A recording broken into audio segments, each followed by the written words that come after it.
Edfu Temple is in near perfect condition, and it's easy to imagine what it might have looked like in ancient times. The temple was dedicated to the falcon god Horus, who was the son of the goddess Isis and her brother and husband Osiris.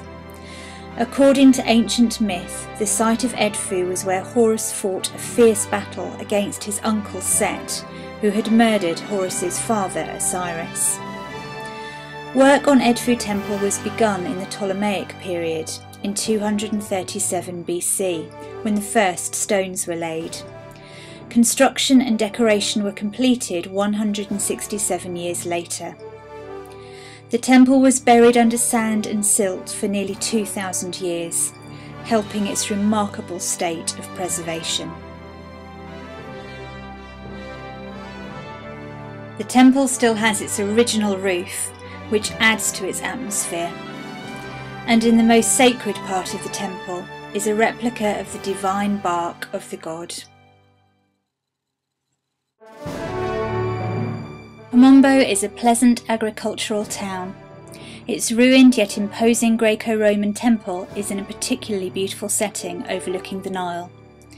The temple building is totally symmetrical, with 2 entrances, 2 halls and 2 sanctuaries. This unusual structure is the result of the temple's dedication to 2 gods, the left side to the falcon god Horus and the right side to Sobek, the local crocodile god.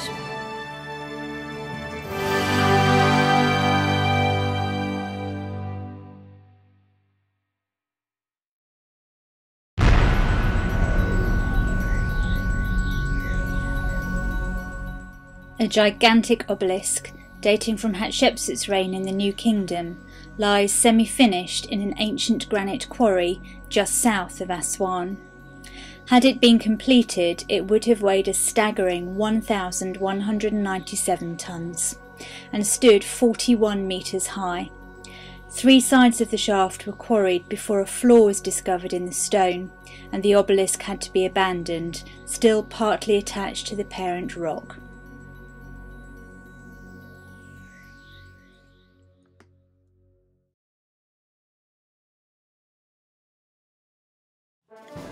Built in late Ptolemaic and early Roman periods, the huge Temple of Philae combines ancient Egyptian and Greco-Roman architecture.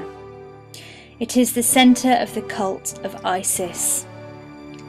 After the building of the Aswan Dam in 1902, the island's temples were partly submerged in water, and visitors took to rowing boats to visit the remains. After the building of the High Dam between 1960 and 1971, the monuments were relocated to the nearby island of Agilica. The UNESCO-led project took from 1972 to 1980 to complete, during which time Agilica was landscaped to look like Philae.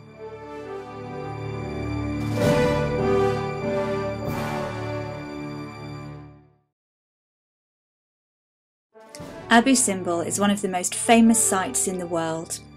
There are 2 major temples of Ramesses II and his great royal wife Nefertari.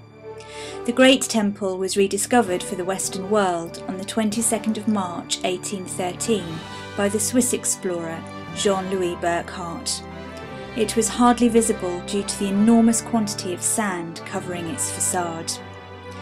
The entrance was freed by the famous Italian adventurer Giovanni Belzoni in August 1817.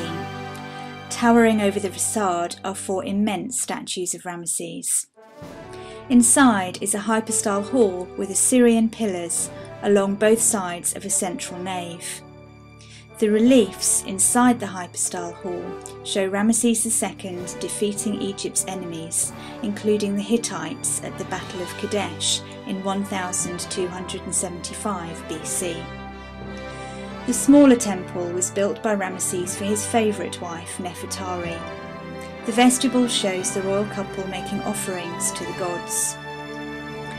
In the 1960s, as Lake Nasser threatened to engulf the temples, UNESCO cut them from the mountain and moved them to an artificial cliff 210 metres above their original position.